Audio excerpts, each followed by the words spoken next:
Umabot sa 205 na kataong may kasong kinakaharap ang naaresto ng mga kapulisan sa Police Regional Office 6 sa ilalim ng pamumuno ni Police Brigadier General Jack L. Wangki, RD Pro 6 sa isinagawang 203 manhunt operation sa buong rehiyon ng Western Visayas nitong buwan ng Mayo taong kasalukuyan. Ayon sa report ng Pro 6, kabilang sa mga naaresto ay ang 36 na most wanted persons, 4 sa regional level, 4 sa provincial level at 28 sa municipal level. Ang natitirang 169 na nadakip ay kabilang sa other wanted persons. Ipinahayag ni Police Brigadier General Jack L. Wangki ang kanyang papuri sa mga operasyong isinagawa. Aniya, ang mga tagumpay na ito ay bunga ng mas pinatibay na pagtutulungan ng pulisya, komunidad at iba pang ahensya ng gobyerno. Dagdag pa niya, magpapatuloy ang walang humpay na paghahanap sa mga natitirang wanted persons sa rehiyon upang mapanatili ang kaayusan at kapayapaan. Nanguna ang Iloilo Police Provincial Office sa pinakamaraming na arestong most wanted persons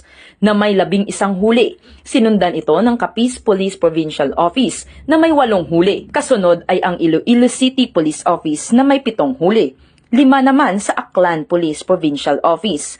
4 rin ang nahuli ng Antique Police Provincial Office at 1 sa Guimaras Police Provincial Office. Sa other most wanted person naman, muli ring nanguna ang IPPO sa 63 na naarestong individual o katumbas ng 30.7% ng kabuuang bilang.